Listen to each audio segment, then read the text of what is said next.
Welcome to the Wisdom and Truth, where I have nothing to gain or lose by bringing you any false information. Most of the information I'm bringing is from the scholars, right? The qualified people, so to speak.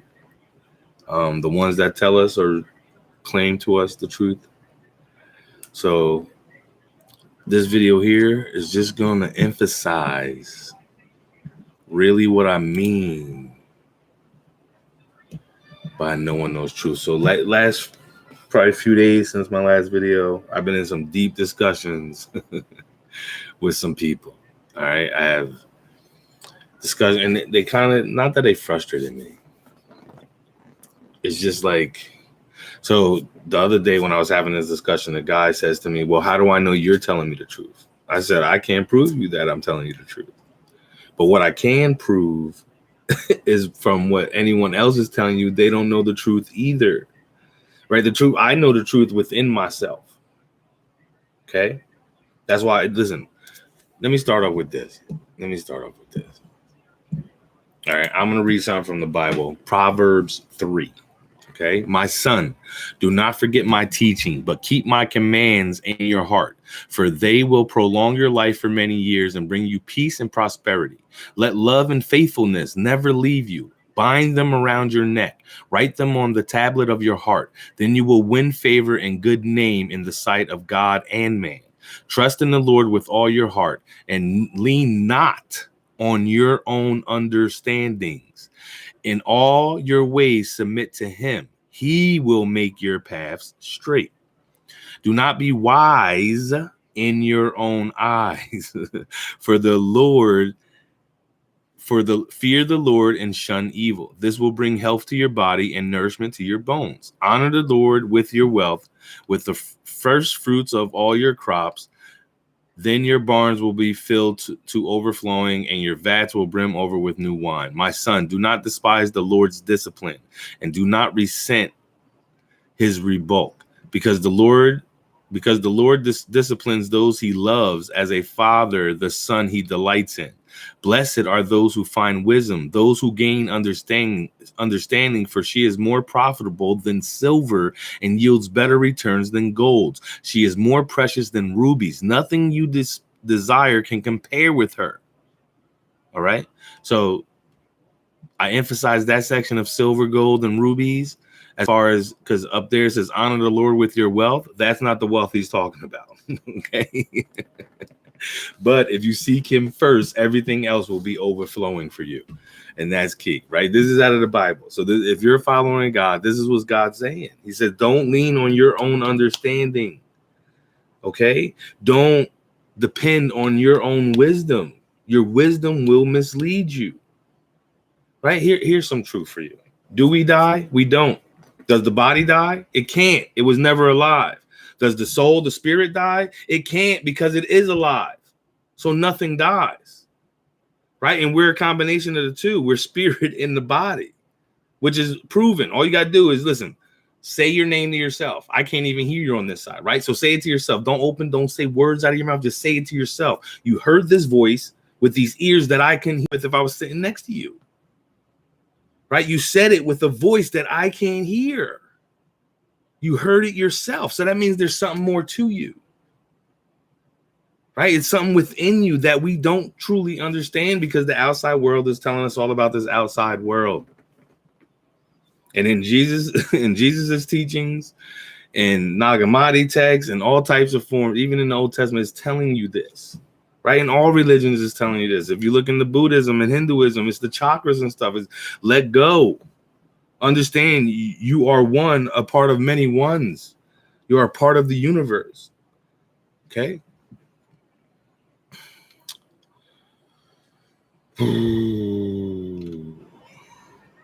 Oh, where was I? So long life is in her right hand, in her left hand are riches and honor.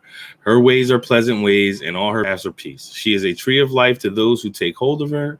Those who hold her fast will be blessed.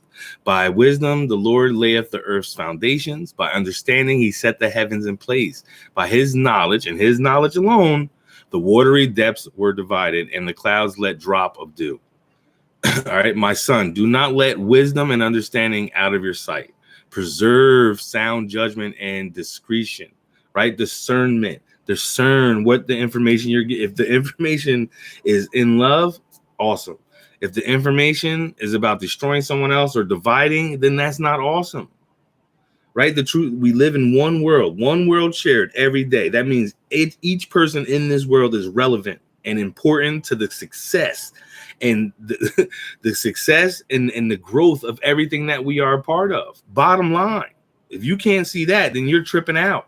Right? If you're standing on one side of the track, like, yeah, we're white and we hate everyone else, or we're black and or we're proud to be Puerto Rican, F everybody, like whatever you're claiming, you got to understand that's a disadvantage because you're outcasting someone else. But you yourself don't want to be outcasted. Right? You yourself don't want to be outcasted, but yet you're outcasting someone else. Right? So many people are saying, I follow Jesus, but yet not understanding the core of the teaching. What's the core of the teaching? The core of teaching, teacher, which is the greatest commandment in law? Jesus replied, love the Lord your God with all your heart and all your soul and with all your mind. This is the first and the greatest. And the second is like it. Love your neighbor as yourself. All the law and the prophets hang on these two commandments. What's the difference between Jesus as far as biblically, right? Old Testament, New Testament. What's the difference between Jesus and everyone else in the book? No one walked like he walked. None of the prophets. There was times they were scared. They ran away. Even Elijah, right? He brings down all this fire from heaven on his, and he was cocky about it. They threw all this water on it, and he still burned it up, and then burned up all their prophets. And then he ran because Jezebel said, "I'm coming to kill you now. I got a hit on you." And he ran. God, why did you put me all by myself, dude? You ain't even alone. I got 3,000 dudes down the street. That's the bottom line. Right? If you think you're more important than anyone else, you got to think about that. Like, he already got 3,000 others down the street. So you're not alone, Elijah. Get up, man. How you going to be cocky 1 minute and now you're running the second minute? Jesus didn't do that. Jesus walked all the way to the cross. He knew where he was going. He knew he was coming back. He walked, and the point of that whole thing is he was proving to us that death is just an illusion. I just told you the body comes from the earth. So it goes back to the earth when we die. But it doesn't die because it's a part of the earth and it was never alive. The only thing that made it alive was our consciousness, our spirit. It says that in the Nag Hammadi text when it's explained how Yalabrov tried to create what he saw out of the light of the sky coming from the Father, and it was motionless. It couldn't move. It was just there. And then the Father was like, hey, Yalabrov, blow into his mouth, breathe into it. And he breathed into it, and he breathed into it, the spirit of life. And then that clump of clay became what we have today. So the body doesn't die, and the soul and the spirit doesn't die. The soul spirit goes back to where it came from, and the body goes back to where it came from. So in essence, we really don't die. And no one can tell you otherwise. It ain't like no one's died and come back besides Jesus himself, that which is claimed, and all the other gods and stuff that came before him, like Osiris and stuff, and resurrected in the underworld, and a couple other ones resurrected. There was a lot of virgin births going on. Like, come on, right? They tell it like this is truth. Is what truth are you really standing on? Right? My truth was, when I was growing up, they told me the Bible and they're explaining it to me. This is the word of God, right? And then they tell me, they say to me, oh, well, Moses wrote the first 5 books. That's not true. It's absolutely not true. Okay, it's absolutely not true. Why? Because all you got to do is Google it. That's how simple it is to find this information. Google it, and you'll see what the top historians are saying. That it was a work that was comprised of a whole bunch of different works. Right? People don't comprehend that the Old Testament hasn't even been written down until like the 2nd century BCE, right? Around the time Jesus was born. And that's when it was being compiled throughout those years of Jesus walking and stuff. Right, a little bit before him, they like compiled, I guess, the Torah and the Tanakh. But then after that, even it didn't come to the 4th century that they translated into Greek, so to speak, from all these Hebrew writings they got from it, and they collectively put it in the Septuagint. Right, these are things people aren't catching on to, even to like Christians that say the Catholics, oh, the Catholics are bad people. The Catholics, they're not following the right God, but you wouldn't even have a book without them. Right? Like the people that stand strong, the King James version is the only version of God's word. Is it because King James made it for his own benefit with the people that he constructed it with? That's the whole Martin Luther story. And he was like, oh, they're trying to lie to the people. Why can't we have the people know this information? It's not about the information that's in the book of King James 1611. It's the stuff that's still not in the book. Right? I got on a discussion with somebody on Instagram today because I'm always on that thing. And they're telling me how, Jesus was talked about in Isaiah and this, that, and other thing. Listen, the biggest chapter they're talking about is chapter 53. Actually, I had this ready too. Where the hell did it go? No. The book of Isaiah. If you did not know, the book of Isaiah was written by Isaiah. That they confirmed that, but only chapters 1 through 39. Before, and this was he died around 700. He died, I think, in 701, somewhere around. But the 39th chapter was the end of his life, and then it's broken out into two. The majority view is the book of Isaiah is broken down into two books. It was written by Isaiah, the first portion. The second portion was written by his followers, so to speak, like the people, the Levites, so the Jewish religious people, and it was created or written after the exile. After the exile, and plus the most important thing of it, the whole book of Isaiah is talking about Israel. And Israel as a person, so to speak. Israel as the child of God. Israel is going to endure all this pain, right? Though even if you wanted to compare it to Jesus, is Jesus the only one they took outside the city gates and hung on a cross? Is Jesus the only one that ever hung on the cross? Was Jesus the only one crucified? Or was this a status quo of the ruling nation at the time that adopted it from another ruling nation prior to them? Right, these are the truths, and if you can accept, hey, they used to tell me that Isaiah wrote this whole book and Moses wrote these 5 books, even though Moses died and before he finished the last book, all these stuff they tell us, and then we come to find out after gathering more information that this isn't true. Just like the creation story isn't only just dominant in the Old Testament of Genesis, it was a story that was circulating way before Genesis in each angle of the earth that was occupied, so to speak. Every land that was occupied had a creation story, has a flood story. Right? This is you can't accept that as truth. My one friend I was going back and forth with, he, and he's all about science, and I could have sworn he wasn't, but he's all about science and the medicine. He got the vaccine, he got all this stuff. Right? But he talks crap about other sides of those same things that he's praising. Well, that science isn't true, and that medicine isn't true, but the ones I'm watching is. This news station isn't true. This news station isn't true, but the news I watch is true. You can't say one part of the system is awesome and it works, and a counterpart of that same point of the system is no, that's wrong. Right? It's almost like the Christians saying the Muslims wrong. Or the Muslim saying the Buddhist is wrong, or the Buddhist saying that the Jew is wrong. How do they even know? And if you do know, why are you not telling the rest of the world?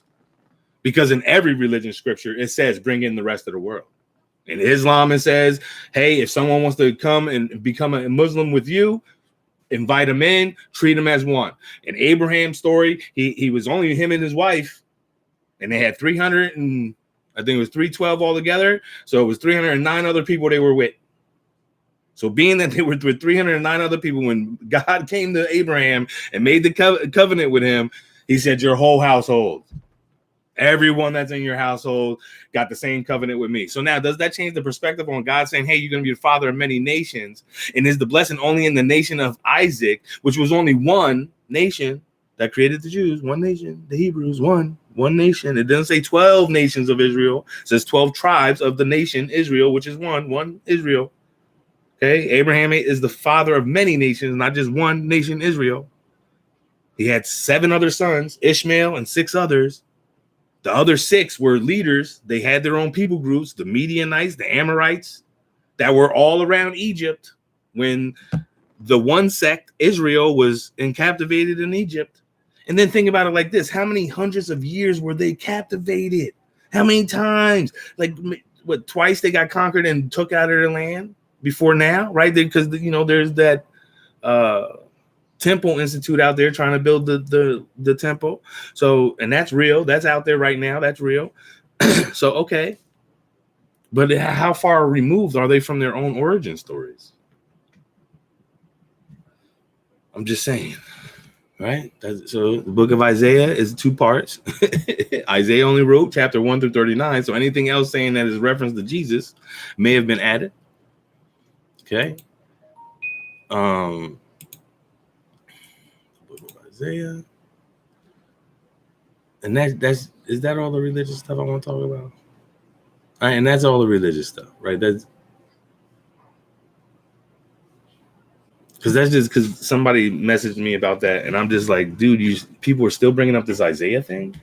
Like, that's ridiculous. Okay, you got to know your history. Like, that's all I'm asking you to do. I'm not knocking anything you believe. Do you believe what you want to believe? Because it ain't really nothing wrong with what you believe. You just got to come to a point to understand that what you're believing in isn't the whole truth, because someone's keeping you from that truth. The truth of the matter is, the truth that everything is hiding you from is the truth that you are the one. You are the one. Jesus can't help you. You have to help yourself. That's why Jesus said in his scripture, you have to bear your own cross. Right? I did the hard work. I done went to the cross, resurrected again, and showed you that death is only but an illusion. And the world has, by generation and generation, misled blindly everyone coming through. I don't even think like you got to wake up. You got to wake up. So let's just go to the science world for a second. All right, the science world. So first, I've been searching for probably months now, but I can't get like a direct answer. And I wanted to find out who was the first person that ever got a master's degree, a PhD, a bachelor's, whatever. Where did it start from? Right, and you'll get some stories of, is it done? Not this one. This one. You'll get some stories like in the beginning, right? So I think it's year 1039 or something like that, but it was more based upon the church, right? It was based upon being a teacher or an instructor of something. The first official degree didn't come until the 18th and 19th century. And there were some names. I don't know what happened to those names.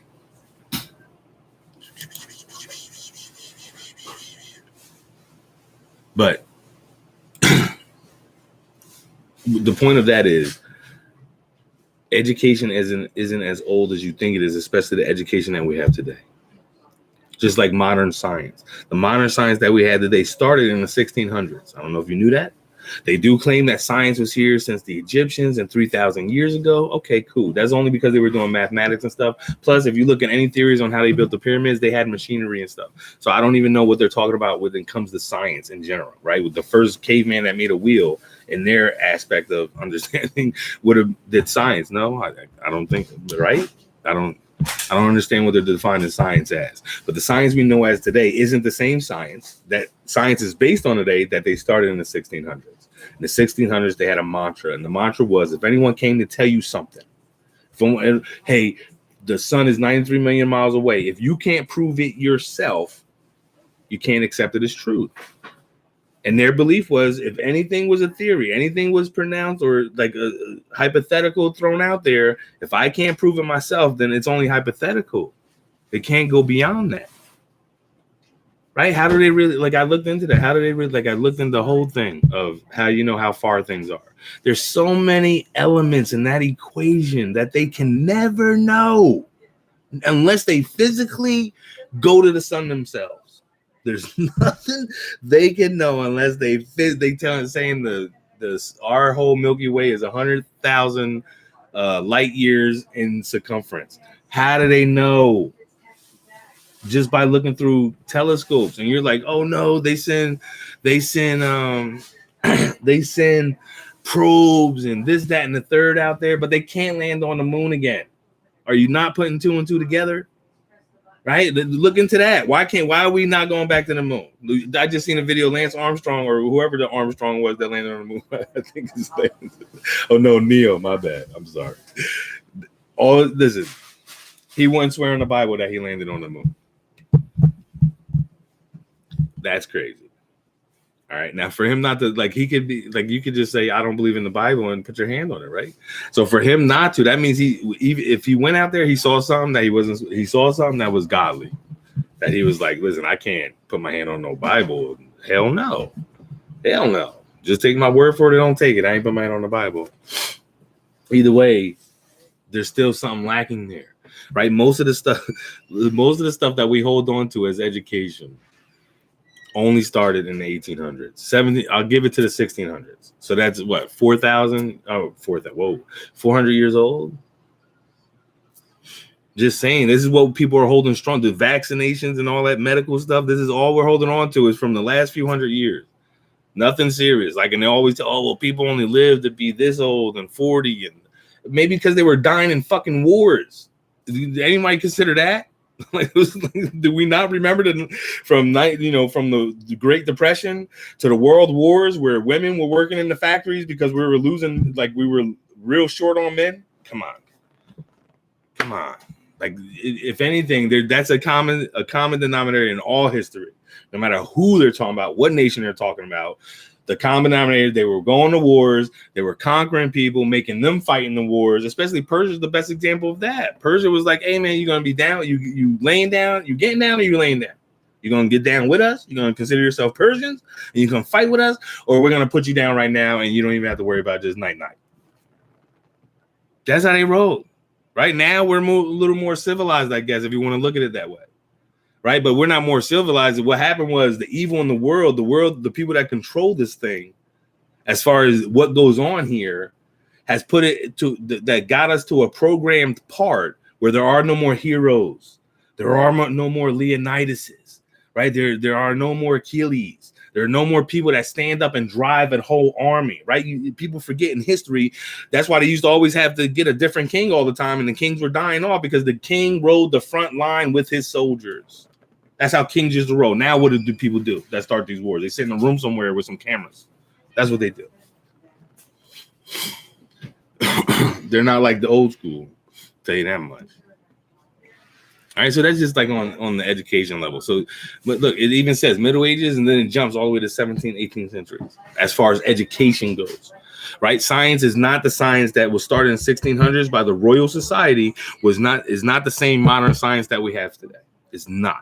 Absolutely not. Now it's just like I don't know. You might not have watched the video, but there's a video now that's with Bill Nye the Science Guy and Ken Ham the Creationalist, and they're walking around. Ken Ham built an ark, a Noah's Ark, out of the Bible specifications. Built this ark. They had a debate walking through the ark as Ken Ham was showing Bill Nye around the ark.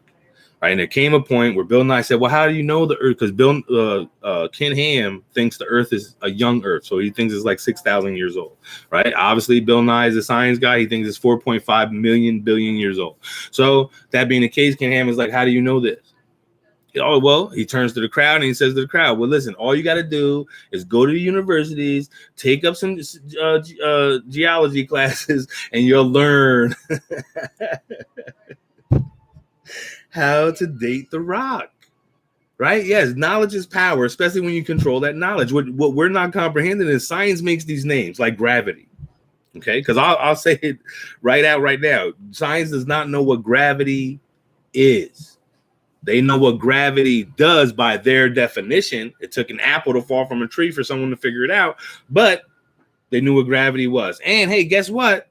This is something you can demonstrate yourself. Right, so it falls in the basis of when science was originated, and they said, "Hey, if you could prove it yourself, then you can prove the theory, so to speak." But even though it's proven that an apple falls, and that's their definition of gravity, it still leaves it as a theory. I don't know if you knew that. Gravity is still a theory. It hasn't been proven otherwise on what we believe it is. But see, that's the truth I can't accept. Right? Because you were wrong before. You done said Pluto was a planet. You taught me in school, Pluto. Even when an opposite side saying Pluto's not a planet. But the popular side said, yes, it is. And they put it in the history books, or they put it in the books, right? To teach you. And then, guys, our bad. Our bad. Pluto's not a planet no more. Sorry. We were wrong. That's what you're living by is truth. That's the concept of truth that the majority of us in this world are living by. Hey, we may not know the truth, but this is the best thing we got right now. Do you want the best thing they got? That's like that commercial with what's his damn name? But it's that commercial where I think they're trying to do, I think it's a mortgage commercial or something, like mortgage something. So he says, hey, this is a good rate. This will give you the best rate. And he said, do you think so? He said, well, let me see. And then they show the scene of like them on an airplane and they have little book bags with sandwiches in them. He's like, I think they're parachutes. Right? That's what we're flowing with. I think that might be right. But how do you know if it is or not? Right? How many of us really stop and really say, Father, show yourself to me, man. I give up everything for you. Show me. Right? I didn't ask to be born. I didn't ask to be here. I didn't ask to be responsible for all the things you think that you claim or the society says that I'm responsible for. Right? In our damn Constitution, it says it's wrong to tax the citizens, but yet we're taxed. This is the truth we live in. Right? We live in a truth that we give other people authority to tell us truth. Two of the people I've talked to in the last few days is like, well, I'm not qualified. What does that even mean? And who qualified the guy that says he's qualified? And where did he get his information? Right? I could write a book on anything. I don't even know, but anything. But I'm going to break it like it's going to be my baby, so to speak, right? So I got to give you the rules of it. I got to give you the parameters. I got to give you how to do the math equation. Right? But it's my information coming to you to show you what I'm creating. Right? The creator is never a part of his creation. And the creator usually creates a creation because he needs something. And being that we're a creation, that means whoever created us needs something. And then it goes back to Genesis. Hey, produce, spread out across the world, and subdue it. What are we subduing? I never understood that. What are we subduing? What are we running around subduing? We're running around subduing the fact that the Father, the creator of life, right? Love him, love the life he created, which we all share, and prosper with it. Subdue the thought of being divided. Subdue the thought of only these lives matter when all lives, in fact, matter. Subdue the fact that these scientists are saying they have this, that, and other thing, but yet they are truly the cause for the things that we have. Right? There's no way that we're the smartest people that ever hit planet Earth today. There's no way. People were doing it people were living the simple life. And now we're living this like complex life where people are trying to escape through drugs and alcohol and all types of addictions and committing suicides because they can't hack it in a world that are telling them they're broken. And then they go get these medications that just make them more depressed and have suicidal thoughts. No wonder why there's so many suicides. Or then you got all these people that are addicted to drugs that rather live that drug addicted life and sleep in a roach room that's abandoned opposed to trying to work hard for a living and get a nice house and be comfortable. Right? There's homeless people, there's homeless veterans and stuff that rather be homeless. They don't want nothing to do with this. I don't really want anything to do with it because I didn't ask to be here. I definitely don't want nothing to do with it. Especially how things are going. It's not, I don't feel it. I'm not feeling it. I don't feel the love, so to speak. Right? I'm talking to one of my neighbors and he's, behind on some bills and stuff, and and they're holding back on Social Security numbers and stuff from his baby and this, that, and the third. Like, come on. Why are you making it hard for me to do what you say I got to do? Right? But why is there always a process behind everything that I go to try? Why am I getting this big ass student loan? Because I want to strive to help people in medicine. Right? And then everyone doesn't make it. Some people sit on the low end, some people get on the high. There's a low and high end of everything in the world. If you want to say a certain race is like the trouble of everything, then you're missing it because every race has trouble in it. Every race has a rapist, murderer, a drug dealer, whatever. Everyone's represented. A politician, a cop, right? Racism is so prevalent inside society, but then the police stations are totally fine. Like, I don't get that. I'm pretty sure if I was a cop and there was a racist ass white guy, I'm going in. What the hell? What are we doing here? or whatever, any racism, right? Everybody's racist. That's once you realize that that the battle is damn near won on racism anyway. Everyone's racist. You say a black joke, you say something about another ethnicity, you say something that, hey, these people eat curry, these people eat monkey brains, you're making fun of them. This one has a bigger part, this one has a little part. Whatever the fuck you saying about a different race is racist. It's as simple as that. It's not hard. All right, back to the science though. Right, science, the scientific method is defined as a method of research in which a problem is identified, relevant to data is gathered, and then a hypothesis is formulated from this data, and the hypothesis is empirically tested. In everyday use, the word theory often means an untested hunch or a guess without supporting evidence, but for scientists, a theory has nearly the opposite meaning. A theory is a well-substantiated explanation of an aspect of the natural world that can incorporate laws, hypotheses, and facts. The theory of the gravitation, for instance, explains why apples fall from trees and astronauts float in space. Similarly, the theory of evolution explains why so many plants and animals, some very similar and some very different, exist on Earth now and in the past, as revealed by fossil records. Okay, we hear you, buddy. The theory not only explains known facts, look, they even threw that. I can't even believe that there. It also allows scientists to make predictions of what they should observe in a theory if a theory is true. All right, let me tell you what one of the top, even still to this day, one of the top scientists, which is Albert Einstein, right? Still renowned today. Little paragraph on him real quick. Albert Einstein was awarded the Nobel Prize for Physics in 1921, but history would soon intervene. The Nazis were on the rise in his native Germany. He was German, and he was Jewish born. Einstein was targeted for assassination. He moved to the United States in 1933 and worked at Princeton University in New Jersey for the rest of his days. There he became a central figure in the fight to curtail the use of the atom bomb, which he was against the atom bomb. This is one of the top scientists, and a strong voice against racism and nationalism. Okay.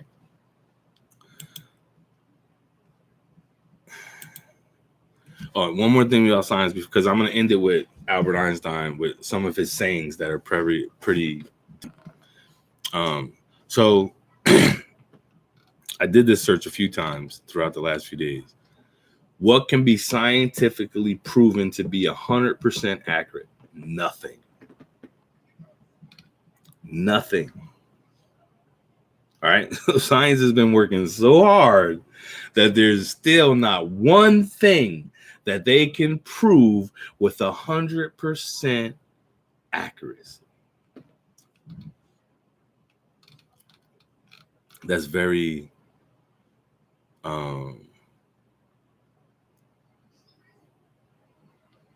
I forgot where I read,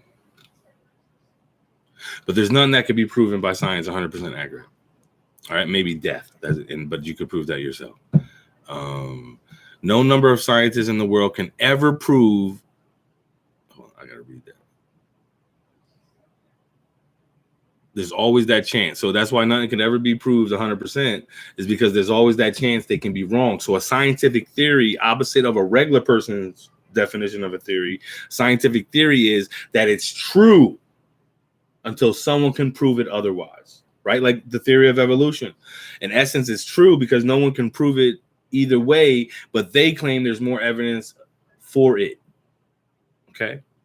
And they'll always say, when you say, I haven't seen it in my, well, it takes too long. All right, then how do you even know? I just told you, science is only, in what we know of it today, is only approximately 400 years old. And that's truth. That's bottom line truth. Look it up yourself. Look it up yourself. You'll find that this shit started in the 16th century. So close to the 1600s, they organized and had science as we know it today, even though it's opposite of what it started out to be. But you'll find that.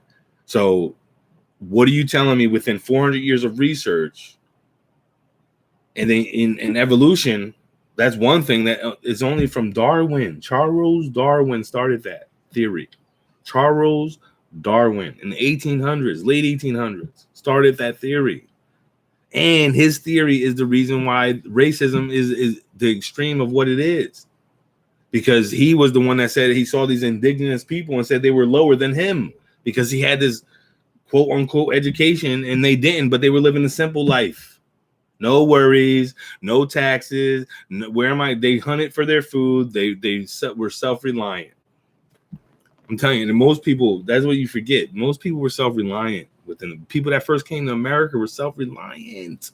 Taxes and stuff were incorporated. That's what all those wars were fought about. So that we'll be forced to pay these taxes. So someone can say, we win. We're in control of this. And now you got to pay us. But they all claim they follow God. But God is definitely not money. All right.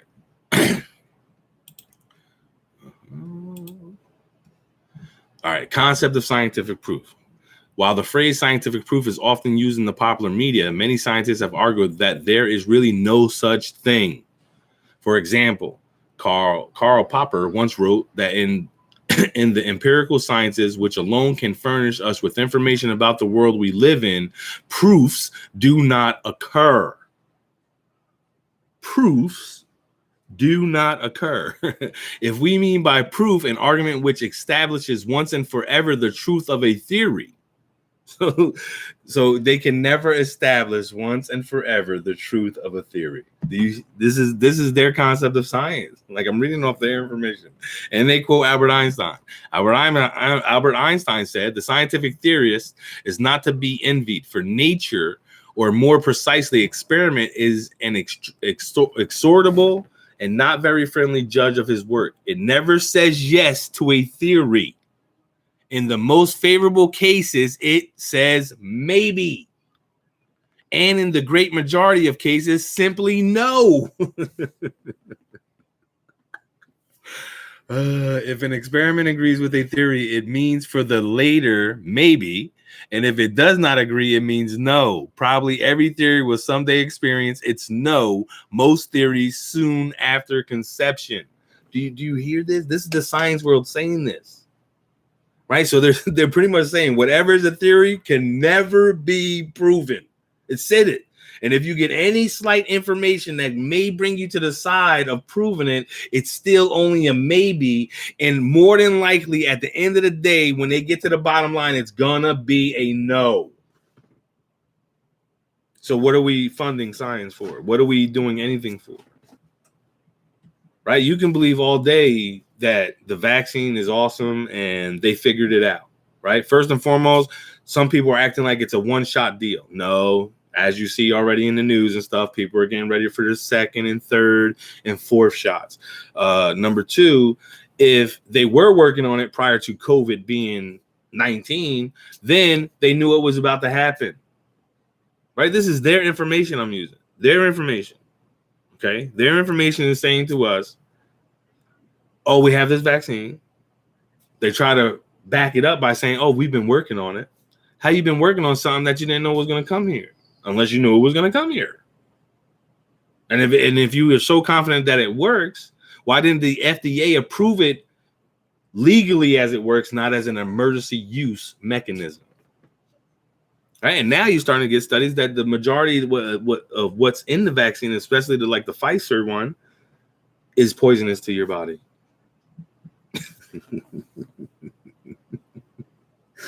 I just saw a TikTok of a woman in a hospital because she took the second dose of the vaccine and then she couldn't feel her legs no more. And then her arm started going numb. So she went to the hospital.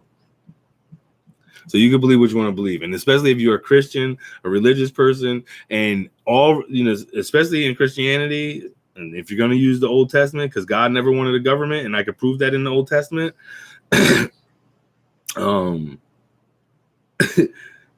It's against the world, right? It's saying the world is the evil aspect of our life, and that the world's understanding is not the Father, the Creator's understanding.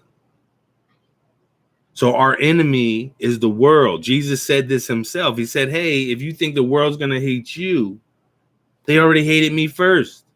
They couldn't stand me. They hung me on a cross. That's the world that hung him on the cross. It was, right? That was the world. No one wanted his free stuff. No one wanted his, besides the people that was like, yes, the freeloaders, I guess. Yeah, let me get some free stuff. Other than that, he was breaking the banks. No one's buying shit. Okay, if you could go to Jesus to get a meal, you're feeling a little sick, get some healing, and be chilling. Why not? He's making wine too. He's got the party, and it's for free. There's no cover charge. Everyone's living the life. Everyone has enough. Come on, right? That's what it is. So you're supposed to be opposite of the world anyway. So how can you even trust in a world that's saying, "Hey, we made this thing for you"? No, absolutely not. And then you force us into quarantine and stuff like that. Like they showed us what our true freedom is. We have no true freedom. True freedom defined by the man is self-government. And we're not self-governed. That's the illusion that we're for the people, by the people. That's wrong. That's a lie. There's no Democrat or Republican for your best interest. Trust and believe. There's no, listen, and I say that like this. I say that for this reason and this reason alone. There should be no way that we're sitting in a conference room, so to speak, trying to process a law for equality. That's freedom. We got to go into a room to discuss how we're going to come up with a law for equality to all. That can't just be a news. Hey guys, we're all equal. Anyone doing the opposite of equality, then you'll be punished. That isn't that easy. We got to write these laws and sub laws and sub articles. What? Come on. That's the part. Oh, man, come on. We can't. There's one thing I hope I get across is that, like, you're living a total lie, that you're giving authority to the liars and paying for yourself to be a part of the lie. Okay? It's almost like I say with if if the black man's fight is we were enslaved by the white man and we want to be free, right? If you came from somewhere, then you want to be free and go back home, so to speak, not be free and strive to have all the things the one that enslaved you has. Because in essence, that's what the race war is about. Equality, or in this system, but you're fighting for a system. Proud to be an American in an America that in 1776, when we declared our independence, there were no rights for women, no matter what color they were, and there was no rights for anyone indebted to slave or to be a slave, because slavery truly comes from being in debt. So just so you know, like, I had to find out what the law that Abraham Lincoln amended, and it was a law that amended that no one can be enslaved because of debt anymore. It gives you a different perspective of slavery.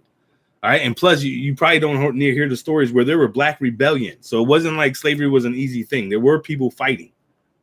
And of course, how are you going to fight where your enemy's greater than you in aspect? But they still won in essence. That, you can't hold life down.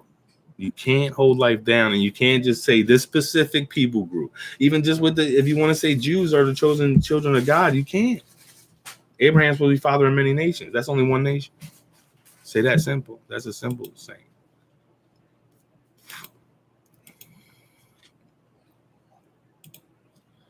All right. So the last thing, I'm not even going. I did pull up some dinosaur stuff, but I'm not even going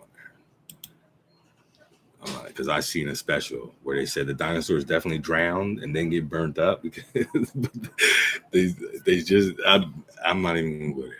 They changed that story too many times. That's like the pyramids. They used to be tombs. Now they're energy sources. Come on. You got to get it right, my friends. Got to get it right. So this is just a couple of quotes from Albert Einstein. Imagination is more important than knowledge. Knowledge is limited. You hear what he said? This is the guy, like, this is a declaration scientist. Knowledge is limited. Imagination encircles the world. Few are those who see with their own eyes and feel with their own hearts. A man should look for what is and not for what he thinks should be. What's science and what's a theory? A theory is a thought, right? A theory is a thought that someone came up with a hypothesis on, hey, maybe this is why. Right? That's crazy. Unthinking respect. Listen close. Unthinking respect for authority is the greatest enemy of truth. What does that mean? Unthinking respect for authority. That means you're not thinking about the ones that have authority over you. That's what it means. It means you're just going with the flow. Cops come to your house. Oh, you did a crime. You're coming with me. And you're just like, okay, all right, I guess. Right. And then the people around you, just let them take you. Right. There's no evidence. There's nothing. Right. Because 9 times out of 10, the cops don't have shit. They always have someone that's going to tell on somebody. I'm telling you. The evidence doesn't always steer to where you think it steers. There's a show called Forensic Files versus Forensic Files, showing cases where the forensics were against each other. One forensic team is saying this guy did it. The other forensic team is saying, nope, this guy did it. And they both have DNA and all that forensic evidence to prove their points. How can that be? Right? Just like you probably didn't know, there's points of your fingerprint. Right? So they can do your fingerprint and 20 other dudes can pop up with your fingerprint. You don't know that though, do you? Right? DNA, and it's proved. Just look at court cases and people that got freed from DNA after being convicted by DNA. Because, there's stages of what they, at the research of DNA, there's stages. Now they're probably at a top stage where they could identify you closer than what they could identify you 20 years ago. And this is all new science anyway. And what would be the incentive for them to say, oh my God, we messed up, we're wrong. This ain't no Pluto situation. This ain't a situation where, we messed up, Pluto's not a planet. This is a serious situation because you're putting people in jail for some stuff that you're saying is accurate, which may not be as accurate as you think it is. Okay. And that's unthinkable respect for authority. Unthinkable respect, saying, oh, that guy's more qualified than I am to speak on this. That is, listen, I ain't qualified for anything. And I will debate anyone, whatever they want to debate on this. They reach out to me, and I'm working on, because I got a couple friends that I'm going to do some things with. But anybody that wants to debate, I will debate. And I know nobody's trying to debate me because I saw some other guy trying to debate some guy. And he was like, oh, you got 1 million followers. I got 6 million. Why would I debate you? That don't make no sense. Okay, so your game is numbers. And he's a dude that says he's seeking truth. I ain't going to mention his name. But he's saying since he has 6 million and the guy that he wants to debate has 1 million, there's no worth of him debating him. That makes no sense. It's either you're debating or you're not. Hey, maybe he might catch you in a lie. That's why you don't want to debate him. That's why a lot of people don't like to debate Bart Ehrman, because they'll be caught up in a lie.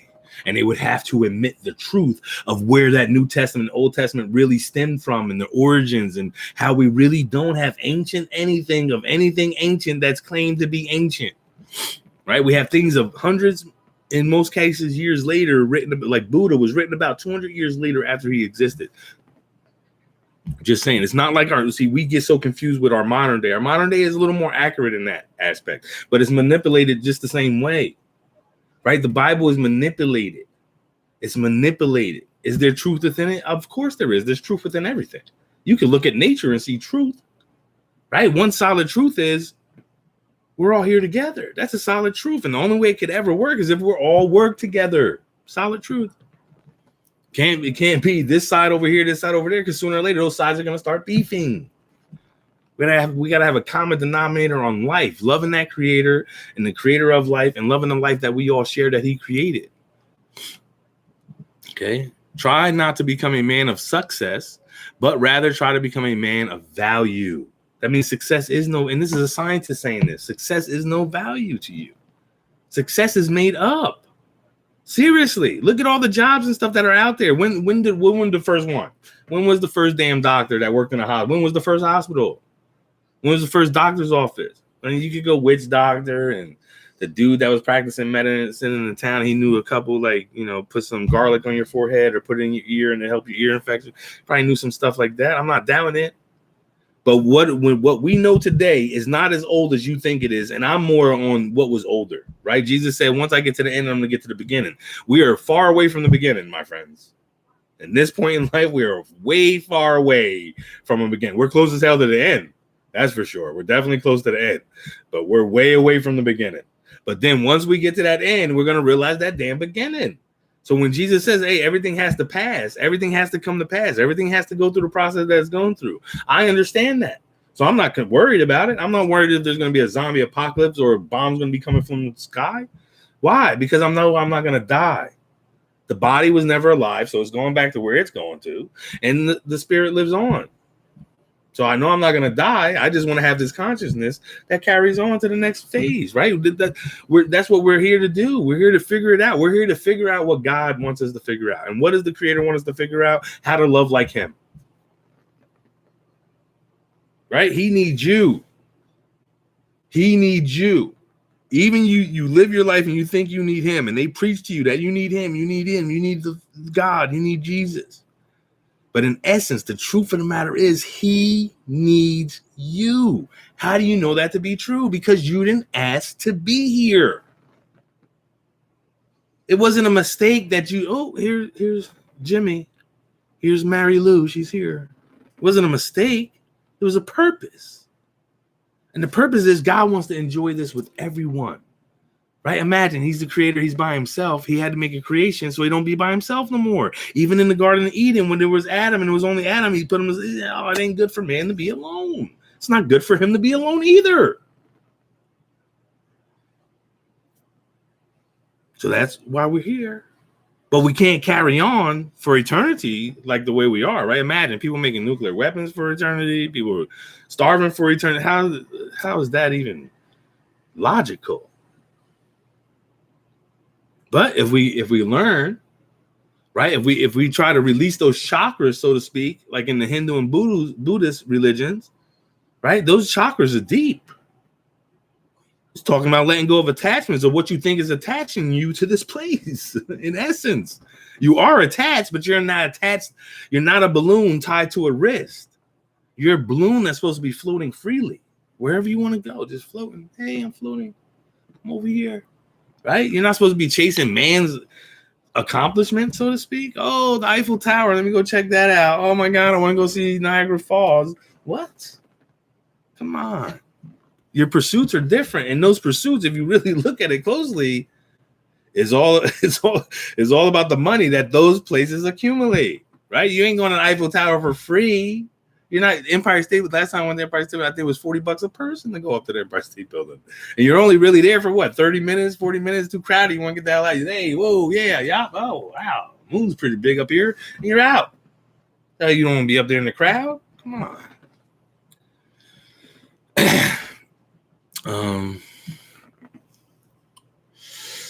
I am by heritage, back to Albert Einstein. I am by heritage a Jew, by citizenship a Swiss, and by makeup a human being. And only a human being without any special attachment to any state or national entity whatsoever. This is a scientist. Look deep into nature, and then you will understand everything better. I just said that before, right? All you got to do is look at nature, you'll see the truth. Right? If you think that a cat needs an operation or whatever the case is, there's a wild cat that has one leg. Okay, it lost 3 of its legs and it's got one leg and it's still crawling, hopping, or whatever the hell it's doing around. And that's honest. Like, there's not a wild animal that needs to go to the vet to get fixed of whatever the hell it's going through. If it got eaten by a predator, yeah, that's something different. There's nothing we can do about that because we're the predators that are eating them too. But animals don't need our help. It's only when we do add in our manly help, our person help, that things end up going south anyway. That's what there's poachers and people are killing things for just one like 6-inch piece or 18 piece off of their gigantic body. All this crazy stuff. For what? For vanities, for money, for wealth, for worth. When you have everything you need within you, it's just like almost thinking like this. Especially if you believe in Jesus. Right? If you believe in Jesus, Jesus died on the cross, he rose again, cool. He did all that so we could have salvation and we could be forgiven because there had to be a sacrifice with God because of our sin. That's a worldly God, first of all. When I said it out loud, that's a worldly God. Why? Because that worldly God needs blood sacrifice. Number 2, why are we still stuck in the same place? That means there's something we missed, right? There's something people missed. And even was said then, it said no one will understand this now. Even in the book of Enoch, it's for a later generation, right? Jesus said, not for this generation, for the next to come is going to understand what's going on here. So it's really, in essence, it's for us. It's for every generation, but for the ones that are really grasping to seek some truth because they see the illusion that they're living within. Right? You can't just see one part of the illusion and think, oh, well, this part's not an illusion. Everything's an illusion. There's nothing really different from the drug dealer on the street corner to the pharmaceutical company. The only difference is the pharmaceutical company is getting away with it legally. The other thing is the drug dealer may be innocently blind to him selling drugs to people when they ODing or anything. The pharmaceutical company, before they send out a medication, they already know the effects it's going to have on the populace. They already know. They have lawyers on deck ready to fucking settle the lawsuits and everything. They know. They know. That's the difference. But in essence, you got, especially when you're thinking about life and what is my life, you know, why is there so much suffering in the world, whatever the case is, right? But that just proves that we're on a mission. So now you got to figure out who sent you on this mission. And when you're figuring that out, think of yourself put yourself in the creator's shoes, put yourself in the father's shoes, right? Especially if you have kids and stuff, put yourself in the father's shoes and say, what do you want for your child? Your creation, that life you brought into this world. What do you want for it? You want everything possible for it, right? And how would you create yourself? Would you create yourself needing food or needing small things that you could maybe get deprived from? Right? Would you create yourself to be sick? Would you create yourself to die? Would you create yourself to be that person in the world to be like, life's a bitch and then you die? Right? That's some other type of, that's a man understanding God. That's not a creator understanding God. It can't be, because then we're just playing a game. And it's not a game. Listen, it's not a game I want to play, but if I'm forced to play this game, then I might as well play it the right way. Right? But I don't feel that inside myself. Right? I guess throughout my life, I could have made attempts to walk that way in that life, or in the life that they say I gotta live. Probably the world domination type walks. But then there's always a point where I'm like, damn, for what? Right? For what? What am I fighting for? Right? It's just like the concept of war. The war starts somewhere and it ends somewhere, but it doesn't start or end on that battlefield. And that's the best way I can explain it. It starts somewhere, possibly in a room, possibly on a phone call, possibly in an email, and it ends in a room for sure. I know it ends in a room. Everybody gets together and they have talks and, hey, let's come up with this compromise and this peace treaty. And then all the soldiers that lose their lives in the middle was all for naught. And that's every war we ever fought. There were probably real, people out there really fighting for their lives. But then sometimes you got to put the weapon down and just let God roll it for you. That's it. That's what the Father's looking for. You to say, you know what? There's nothing I can do here. This place it doesn't feel like home right now. Right? Maybe when that new heaven and that new earth pop up, it'll be better for me. But as of right now, it's no good for me. So what do? I figure out what is the real good. Right? Like I said, no one knows what good and evil is. You can't.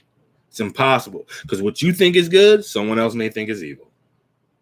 Right? And what you think is evil, the terrorists may be doing bombings and stuff, or, vaccines are evil or whatever. No, the people behind these things have good intentions. The terrorists are trying to free themselves from the oppression of governments. The people. I'm not mad at anyone that got a vaccine. Do you? If you're that fearsome, if you don't believe in the Father, if you don't believe in Jesus that you say you follow, if you don't believe in Allah, if you don't believe in none of these deities that you claim that they're God is everything and God is good and God's gonna always persevere for me. And if you're saying that and then you go out and get this shot, that's mark of the beast, and it's becoming a mark of the beast. You can't go to college campuses without a vaccination. Jobs are giving you extra money for that vaccination. There's a whole bunch of variables, right? Nothing is ever for free. Old people told me that all the time. There's nothing you ever get for free. So that means that's the same damn thing. There's guinea pig status. Let's see how this works. Let's see how many people will listen to our accepted truth. Let's see how many people won't catch on. Let me see how many sheep I have following. Because Jesus wasn't listen, that's why Jesus talked about the one lost sheep. Okay, he cared about the 99, but the 99 wasn't ready to follow him. But the one knew for sure it was done following the 99. So I got to find my own way, because these dudes are. Charlie last week fell off the cliff. I'm not going with Charlie off the cliff. I'm going this way. And then Jesus comes and finds you. Why? Because you're not a part of that system. You're derailing from that train. You're detaching yourself from that system. Ironically, hey, is that not the Abraham story? Hey, Abraham, you know what? I want you to come follow me. I see that you're separated from the people you're living within. I see you have some discernment on if they have truth or not, especially when you read the book of Jasher or the Apocrypha of Abraham. You see a different perspective of the story where Abraham was like, Dad, why are we worshiping these idols, these statues? They can't help us. They can't answer us. They can't hug us. They can't embrace us. They can't even whisper. They can't blow wind on us. They can't even do that to us. So why are we worshiping these things that can never do anything for us? And the father came and said, Abraham, I like that. Come on, man. Walk with me. And even Abraham had doubt. No, he called him at 75. Abraham didn't leave the land until about 100, until his dad died. But it's the same story. It's not a different story. And then you got your Joseph story. Hey, what was so important about the Joseph story? Joseph got put in some shit he didn't ask to be put in. And throughout the time, he stayed humble. And it is his humbleness, he became the in charge of everything at that time frame. Of everything in that time frame. So the Pharaoh came, can I borrow $10? Not today. That was Joseph. Right? In his whole walk, he was put in the second command. In Potiphar's house, second in command. Prison, second in command. Every place he went, because he followed the Father. He went with, listen, you can go through life kicking and screaming, talking about, woe is me, this is messed up, this is why my life sucks, or you can just go with the flow. And when you go with the flow, listen, just be confident in that flow. Right? The Bible can't give you faith. And it can give you faith, but the faith that is going to give you is going to fade away. It's going to be wiped away. That's the faith that the seed is on the rocky road and the birds came down and pecked it up. That's that faith. Because as soon as the going gets tough, you're back to, oh, woe is me, right? Just like the Israelites.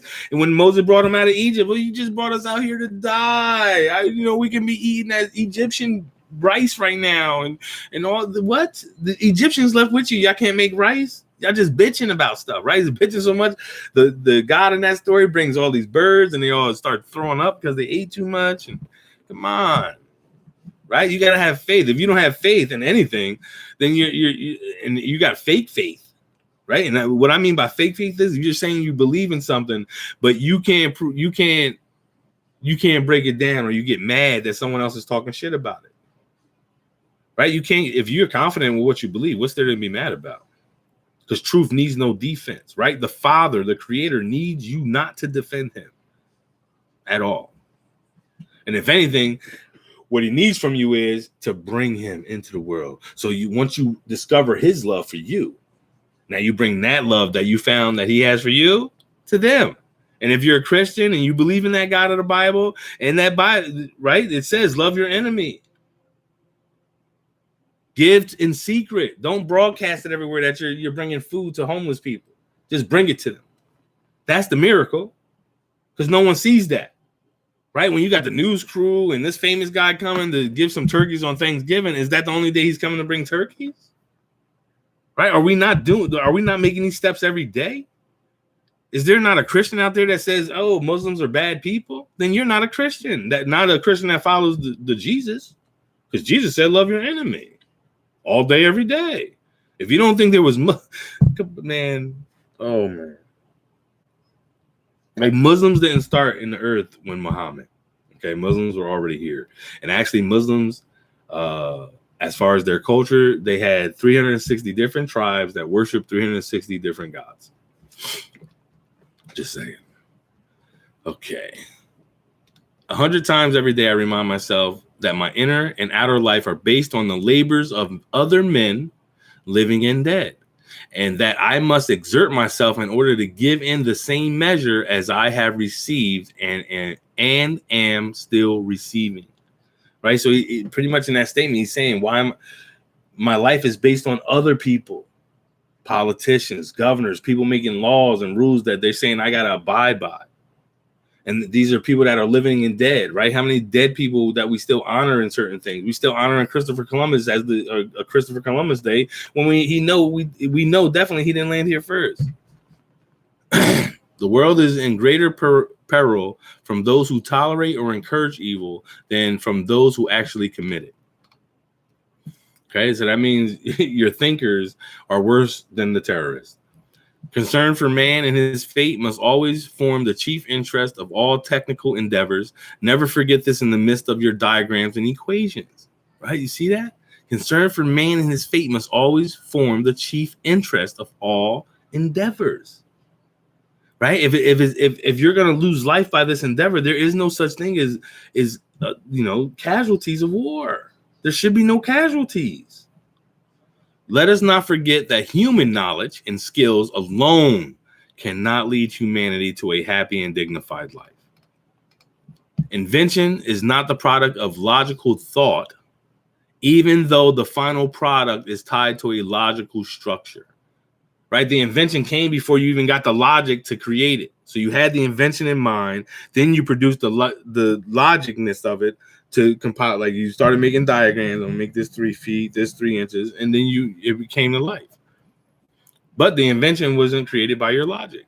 Hail to the man who went through life always helping others, knowing no fear, and to whom aggressiveness and resentment are alien. Right? Don't sticks and stones. Right? If you're against a racist system and you're saying white privilege, this, that, and the third, then you also got to understand that white privilege, this, and the third also gave the names that they associate with that. So even to be called a Black American, they made that name. To be called any derogatory name, they made that name. So why even give them the courtesy of acknowledging that by getting pissed off when they say it? And if you're going to get pissed off when they say one thing, get pissed off when they say Black American, African American, because these are names they made for you. These aren't, there's a guy, he didn't come out, I don't think he came out with his video. He wrote a book, but he's saying the origins of mankind. Like, so he does this whole, like, he goes into some deep research on most of the racist ass white guys in the world came from the other race. That's how deep his research goes. All right. So I'm gonna find him, and when he puts his final product up, I'm gonna definitely point you in that direction, because that's good. That's a good one. Okay, I wanted to know that. I want to know how everything stemmed out. You'd be surprised that all of America or all of the world was mostly empty, except for the spots we already know about, like the Middle East. Even in America was more populated on the outskirts, like New Jersey, the outskirts, New Jersey, California, the coast and stuff. Like there was a few, small group in China for a long time, and they have billions of people out there, and they're still to this day, they're all secluded to this one little area, and there's a whole bunch of other landmass out there in China that no one's occupying. But we have a lot of homeless and hungry people in the world. I have no special talent. I am only passionately curious. That's me. I have no special talent, but I am passionately curious on what the purpose of life is, why I am here, when I'm asked to be here, what can be the sole purpose, why am I within this? And out of my curiosity, I'm finding curious things. Like, why would you lie about this? And how do you know about this? If you're claiming truth and you're claiming fact, then how do you know when you have never been out there yourself? Right? And in a study that's so young, so to speak, it's like evolution is young. The theory of evolution is only a couple hundred years old. That's it. America's older than evolution. Shit. And lastly, the last thing I'm going to read from him, man would indeed be in a poor way if he had to be restrained by fear of punishment and hopes of a reward after death. Is that not every religion? Is every religion not restraining you by fear of punishment of God, and with the hopes that you are good enough that you get a reward after death? But yet the person, especially in the Christian world, you're supposed to be following Jesus, and Jesus said, "Live for the kingdom now," and he walked that way. He lived for the kingdom now, right? Like I said in past videos, he didn't do any miracles. The miracle debate is out the window to me. And whoever wants to say, well, I want to debate Jesus, did he walk on water? Did he heal people? It doesn't matter. Because you know what? There's other stories of other people outside of just that world that healed. And like there's Thoth, right? Go on the Egyptian status. Go to the Egyptian things. Go to Samaritan things. There were medicines and stuff. There were people out there curing, healing, resurrecting, right? Even in the Bible itself, in the Old Testament, there's Elijah. He healed. He fed people. He what was the other guy's name? You had Elijah, Samuel. You had Isaiah. Daniel, right, was prophesying in dreams, or even the king was just dream. God done put a dream in the king's head. Daniel got thrown in the lion's den. The lions didn't touch him. So many though. There's so many, right? So that to me, a miracle isn't what they define it as, because that's something that we can do. We just don't have.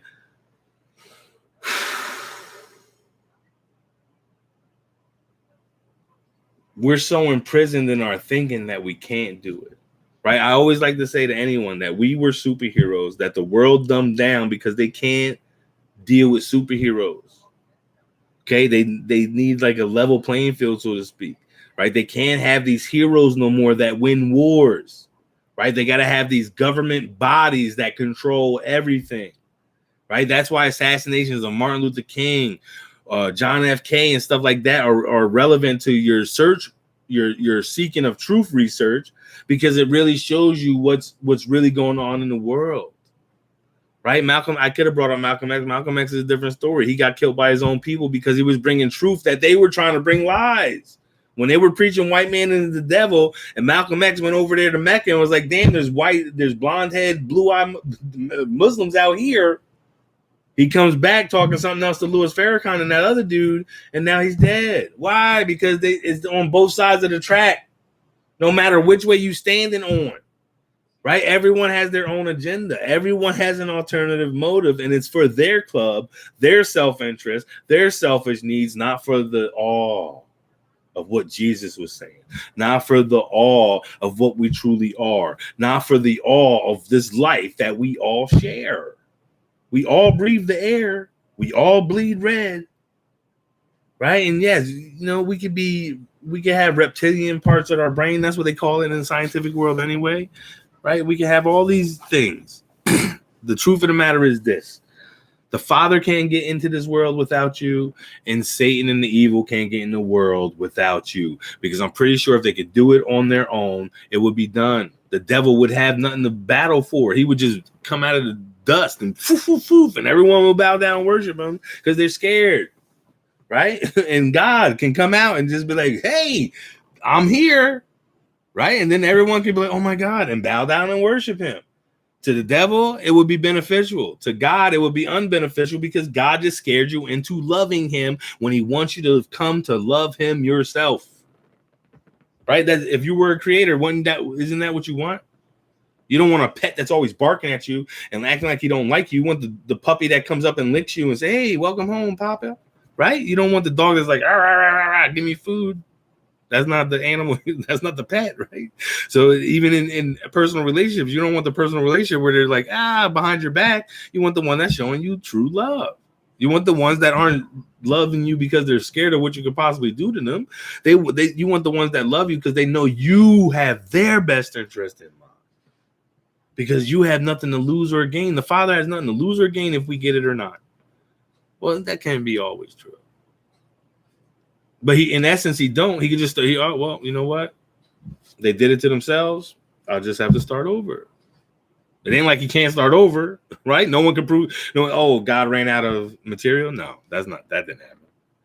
All right, it's just like if science ever recreates anything, now go get your own stuff to recreate it. Just like if science proves anything in a laboratory, guess what? Intelligent design. There had to be somebody thinking logically to make it happen, right? I'm just saying. These are truths. These are truths. All right. And the truth of the matter is, the Creator ain't make you just to be here to play a game. He made you to really wake up, realize how precious life is, to the aspect of you have it eternally. Your body doesn't die. It just, the spirit and the body separate. So your body doesn't die. Your body goes right back where it came from, which it was never alive. And your spirit goes right back where it came from, where it was always alive. Just saying. That's truth. That's true. That's true. So with that, Malik, peace be with you. I don't know if you're still on here. Freedom Fighter, peace be with you. I just saw the comments. I saw them out of the corner of my eye, but once I start reading, I get distracted. But that's gonna be all for today. I'll probably be back tomorrow with some other stuff. Just know, guys, I love you guys. Like I say all the time, I have nothing to lose or gain from bringing any of this. Right? I'm just doing this because I just like, I don't like people being. I've always had a problem with authority, and thank God made me that way, because I never fell into the cycle, so to speak. And I've always been like 1 foot in, 1 foot out of the matrix. Now I'm fully out of the matrix. There's nothing they have on me that can hold me. And that's how we got to make all ourselves, and just realize, like the first Christians, they pulled all their stuff together and started living together. I just seen this pastor. I'll end it with this. I just seen this pastor talking to this rich couple. When they're doing an interview, the rich couple was in probably like a mini mansion. So the guy's like, "Hey man, I Jesus told the rich young ruler to give all he has away to the poor." So the pastor answers the rich guy. I was like, "No, Jesus wants you too." Jesus just said that to the rich young ruler because he was talking to the rich young ruler. Right? It gives you this is coming from ignorance, because it gives you no information on the rich young ruler. It doesn't tell you what type of person he was, why he did it. I think he said it himself. He said, "I'm good to my people and my workers. I always respect the holidays. I always go and do my rituals. I'm an upstanding guy." Yeah, all right. He probably said all that, but who doesn't big up themselves in essence? And Jesus still told him, "We'll give away. The last thing you got to do is give away all you have and give it to the poor." Right? And the first Christians, that's what they did. They didn't go out building churches, right? Because God said to them, "What you do in secret will be rewarded in secret." If you catch on to the first parts of Jesus healing people, he told them don't tell anyone. Right? Go, sin no more, and tell no one of this. But then they go and tell, right? Because you got the spirit in you. Now this guy just made me walk. I haven't walked in 28 years. Woohoo! I haven't seen nothing in 15 years. Woo! I see colors, the rainbow. Yeah, they were excited. They went out. But that's the best way to do it. If Jesus was, "Hey, now go tell everyone I did this for you," guess what? Is he not supporting himself? Right? But when you do things in secret and other people go out and say it, then it's still done in secret. That means you're not looking for any recognition. It says that in the Old and the New Testament. If you're looking for recognition from people, you're going to get it. That was the Ananias and Sapphira story in Acts. Remember, they were the couple. Barnabas sold all he had. He gave all he had to the church. Here comes Ananias and his wife, Sapphira. I think it's Sapphira. And they're like, "Oh, we're going to sell our house too and give it all to the church." And then they got the money for it, and they only gave half the money to the church. And then they walk into, and Peter was like, "Yo, why'd you lie to the Holy Spirit? You didn't even have to give us nothing." Right? And it said they dropped dead right then and there, which I don't think they physically dropped dead. I think they spiritually dropped dead at that point. All right? Because those early Christians wanted to kill them, because you got to love your enemy no matter what. Right? The first Christians did not hate Judas for betraying Jesus. They loved Judas as much as they should have. Judas acted out of good, even though it may have been looked at as evil. Judas, on any aspect that you look at it. All right, Judas, everyone wanted Jesus to be something else. Why do you think Jews don't believe is Jesus is their Messiah? Because their Messiah is coming back to conquer everything and put them on top.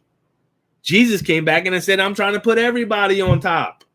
I'm trying to wake everybody up. I'm trying to give everybody the way, the truth, and the life. No one comes to that but through me. M-E, me. All these me's in the world. Right? And that's honest. The only way you get there is by within yourself. If you don't look within yourself, try to figure out who you are and what the Father created you to be, then you're lost in a world that is just got you going off of their program. I'm gonna go over here. Yeah, that's their program, right? That's their program. Think about all the jobs in the world and think about how the ones that don't mean absolutely nothing. Like they could be successful, so to speak, or it wouldn't matter either way, right? Like debt people, the people that help you with debt. Oh, call us and we'll help you consolidate your debt. If there wasn't no debt, would they be in business? It's just like the analogy I always use with crime. If there's no crime, there's no jobs for cops, no jobs for lawyers, no jobs for judges, and it goes all up up the chain. So how do you keep that balance, right? And then you hear people, oh, they're creating 2,000 more jobs. Doing what? Doing what? Because the next thing is all this auto manufacturers shutting down. They make gasoline cars. They can't make those no more. Next thing you know, 20,000 people losing their jobs. Right. So what's the creation of the jobs? And we're so excited when we hear stuff like that. If you're the politician type, they're creating new jobs. They'll fight. Yeah, this president did this and he did this and he brought new jobs. What new jobs? What is the job? What is the job? Because most of the things in the world that make money is on somebody else's downfall. Right? To be rich means someone has to be poor. Bottom line. That's the bottom line of that. Because you're taking more than you need to survive. You're putting more into your play toys and your material items than you can that homeless dude that lives right down the street from you behind the 7-Eleven or the convenience store. Just things you got to open your mind up to and put yourself in these people's shoes. You're no better than anyone else. And I promise you that. No matter how you look in the mirror, you can say it all day. Oh, I'm so better. You're no better than anyone else. And you can live without sin, but you got to realize that you're like everyone else. We live in a sin world, so to speak, but you don't have to be. Listen, a child is not. You're born into the sin.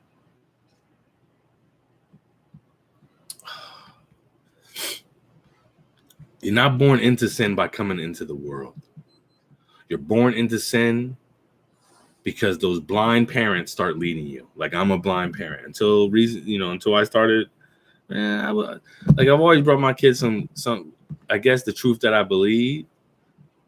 But now I say the same things that I'm saying to you guys. Don't believe anything. Put everything to the test. Even the Father, put him to listen. No one puts the Father to the test, even though he says, test me. Test me. Start walking the righteous way. Start helping people. Start loving your enemy. And I promise you, I'm gonna get you. You can't deny it. Once I hit you, you can never deny it again. And that's truth. That's truth. Go out, help people, show some kindness, love your enemy. Go that extra mile. Someone tries to force you to go 2 miles, go with them 18 miles. Because somewhere along that lines, on that extra mileage that you're going, something's going to happen. Maybe he falls ill. Okay, maybe he breaks a leg, and now you're there to pick him up and help him the rest of the way and get him better. And then he's going to look back and say, damn, why'd you do this for me? Hey, man, I'm following the creator of life. You're a part of that life. I love you, man. Can't let you be down and out. I might be that guy down and out, and I would hope you do the same for me. Even though right now in our current situation, it doesn't seem so. But after this interaction here, it's a possibility now. Right now, he sees that love. No one ever gets this love. That's why the world is as messed up as it is.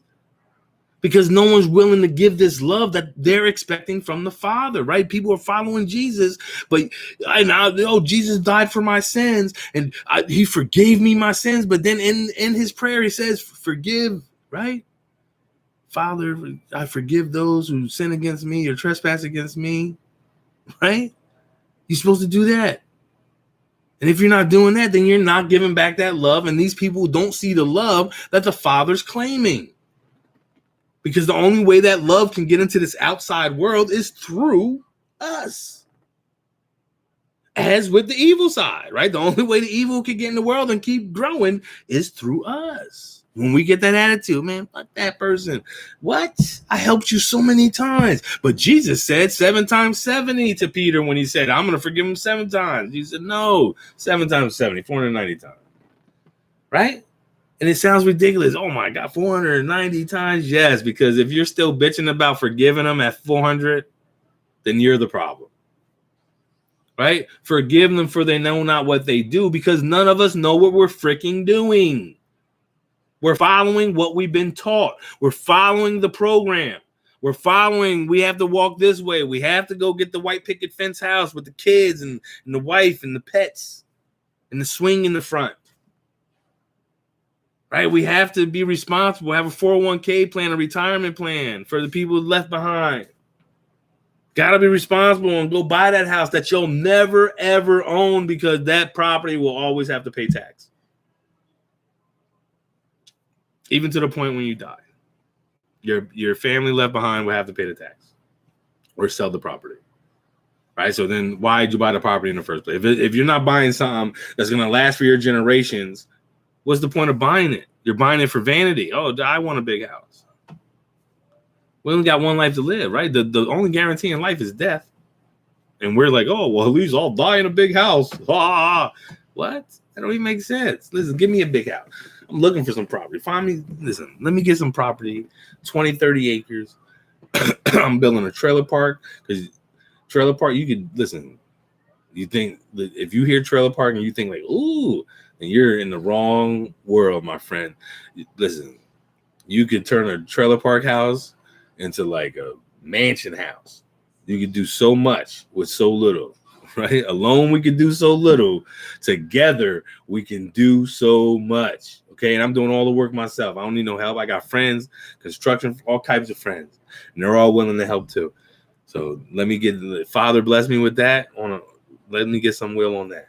If His will be done, that's my goal anyway. Have my own land that the Father gave me, and I'm showing the Father's truth and this Father's love. And if I don't, hopefully I'll be on that path before I die. If it happens, then whoever's behind me will do the same with my, well, I'm pretty sure they'll do the same. But that's my goal. My goal is to prove that the world is shit. Even though everything still has to come to pass. It's more for the people that are on the same page as me. Listen, I want to just go sit out here, be at peace. You know what I mean? Help those that I can. I run into anyone that needs anything. I'm going to help them all day, every day. All day, every day. There's no doubt about that. I'm not here to turn my head on to anything. I done pulled over for people that look like they were struggling with their tire, just changing their tire. I'll pull over and help you out. I don't care. I'm helping. Right? And the world will make, oh, that's a dangerous thing. You never know what those, I don't even care. The Father got me all day. The Father got me. I'm not worried about none of that. And that's what you got to keep. The Father got you. If you ain't got that attitude, the Father got me, then you might as well just throw it up. Because you need to have some type of belief in something. And most of the thing people got faith in today is fake faith. Fake faith. Put a gun to their head, they will say F all the faith and belief they had prior to that gun. Okay.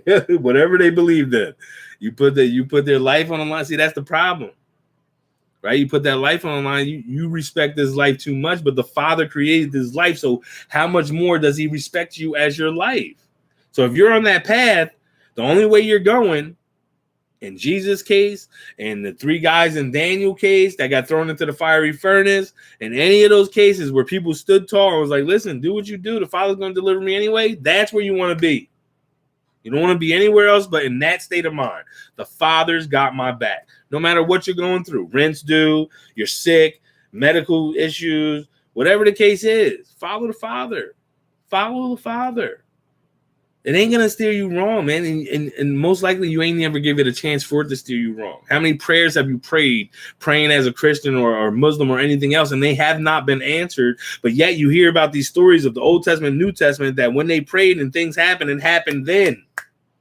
Instantaneous, right? When David's thing, when he sinned and the people were dying, I think 25,000 people died because he counted the people. And all of a sudden he went to repent. And the next thing you know, boop, everybody was healed. Right? When Jesus walked, He didn't say, oh, man, let me see your arm. Oh, yeah, that's pretty bad. You know what? Let's wrap it up.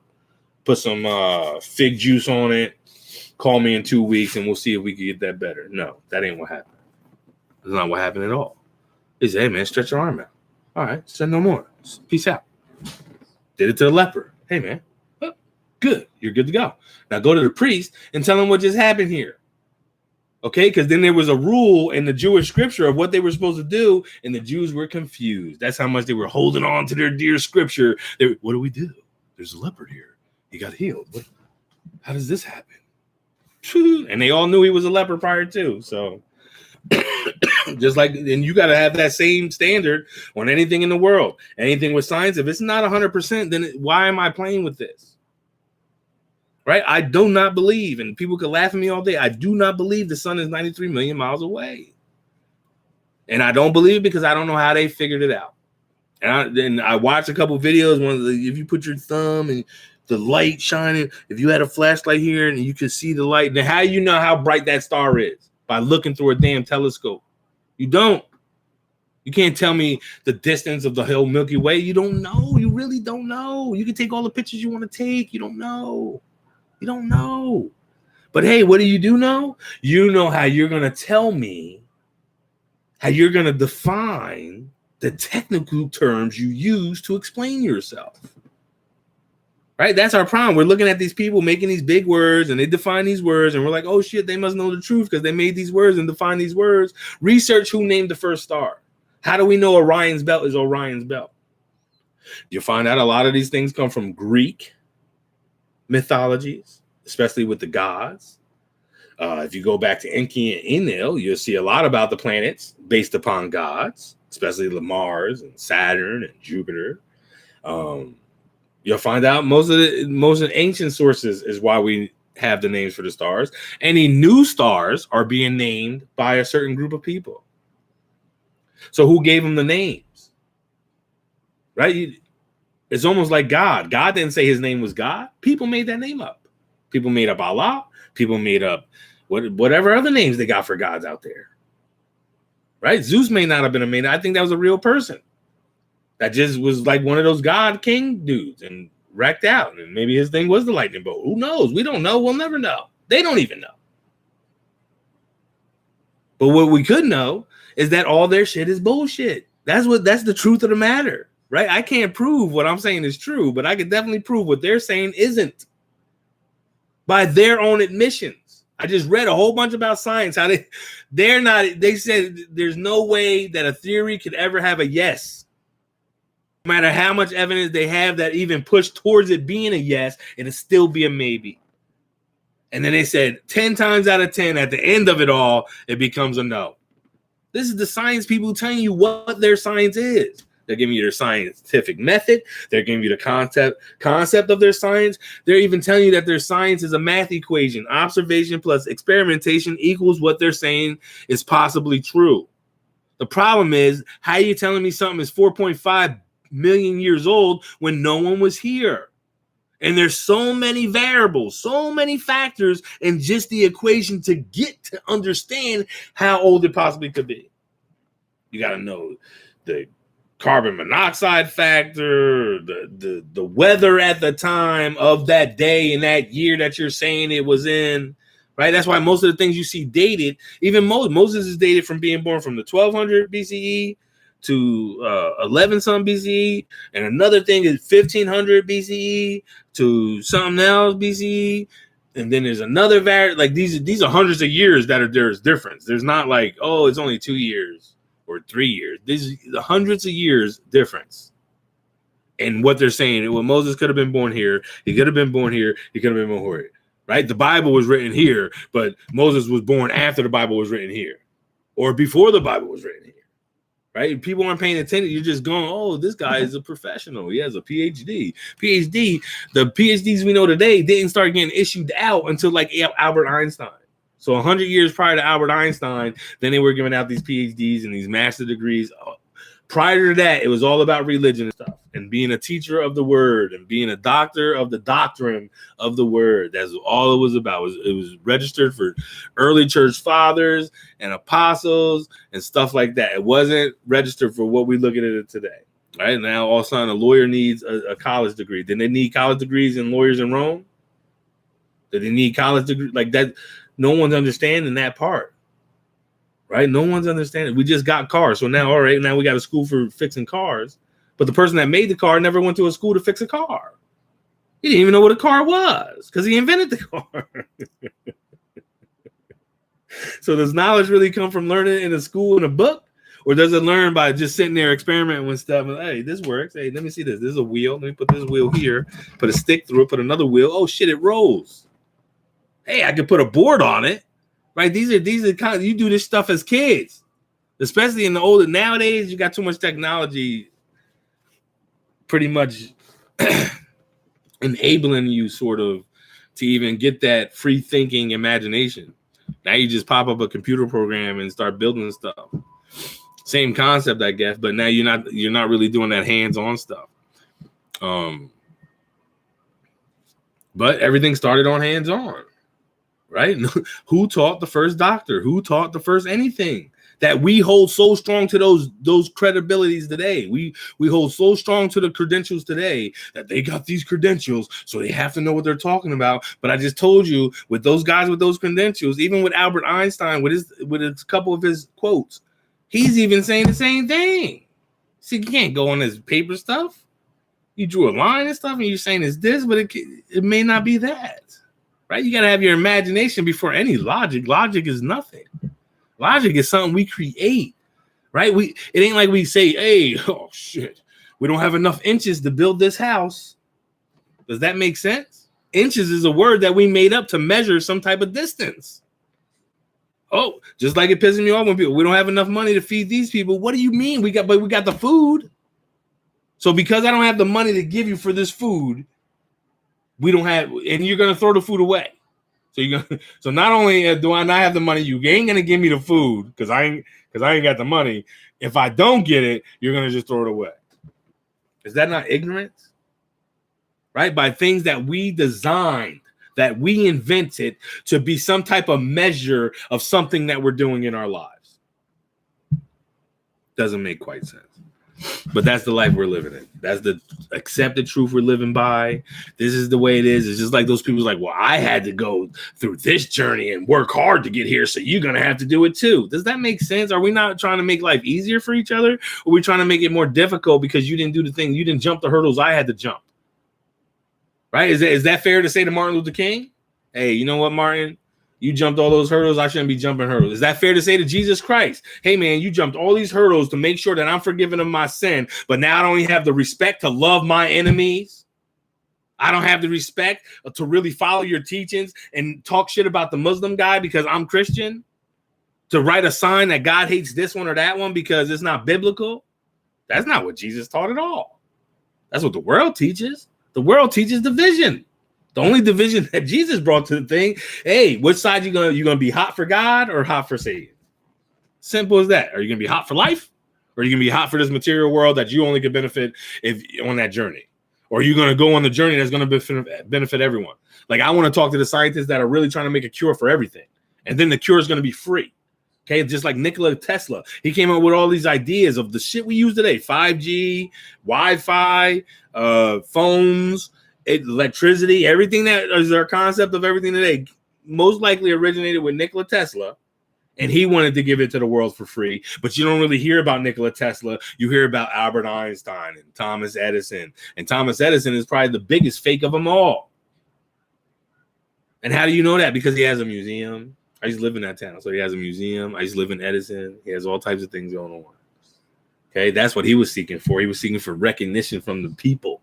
He was seeing, oh my God, Thomas, you're amazing, Thomas. You're amazing. Wow. Oh, I don't know how I would get this electricity without you. It was Tesla, because he stole. Do deep research. You'll find out Thomas and Edison and Tesla was, hey, little chummy for a second, but then Tesla didn't want to give shit to Edison, and all of a sudden Tesla died mysteriously. You got to figure it out, man. You got to do your research, right? And why? Because he wanted to give things away for free. He wanted free electricity for everyone, because we shouldn't be paying for electricity anyway. We shouldn't be paying for the shit we need. That makes no sense. Why we got a government then? I thought that we got the government so they would look on those things that we need and make sure that we always have what we need. But it seems like they could give two shits about that. They're more concerned about their lotteries and the money they make off a lottery that's unpredictable money, or the lotteries they make off of municipalities and crimes, which is supposed to be unaccountable money, right? That's not in the budget. That shouldn't be written in the budget, because if it's written in the budget, that means you have an agenda. That means you also have your cops going out with these quotas, which should be unfair, because how are you going for quotas? That means you're expecting people to do crimes. Just saying. Sometimes you gotta look deeper than yourself, deeper than what you believe, and and listen. I'm not saying knock it all together. Let it go, and if it's true, it'll come back. It'll come back. Listen, I've emptied my cup many times in my life, and the things that always come back is the Creator, Jesus, and what He taught, and Even the bullshit. Listen. I pray. Oh man, God, please, man. I'm tired of arguing with these dudes. Just like, is evolution true or not? Like, did you make men out of monkeys or not? And I swear, I'll turn on the radio for the first time. They'll be like, evolution is not real. And I'm like, oh, that had to be a message from God, because obviously the world don't want me to know that. The world want me to go on the evolution train. It's beneficial for them for me to go on the evolution train, or any of us to go on any of their programs. Just like I say about the white versus black thing. If you're fighting to be white, you're fighting to be the enemy, so the enemy won, because now you're fighting for. It's just like the Civil War, right? The people that were opposed to England coming over here with their taxes and stuff, because most of the people that fled, that came over here to try to find new places to live, was running away from that society, from that way of holding you down, that way of taxing the people and stuff. And they were that was our whole Civil War versus the red coats versus the blue coats, is we didn't want that England rule. Guess what? England rules. England rules. We have taxes. Wow. We have New Jersey, New York, New Hampshire, all places in England. Wow. Really? Yes, really. So who won? And I'll leave it with that. Guys, be blessed. Peace be with you. I'll definitely talk to you guys soon. Love you guys.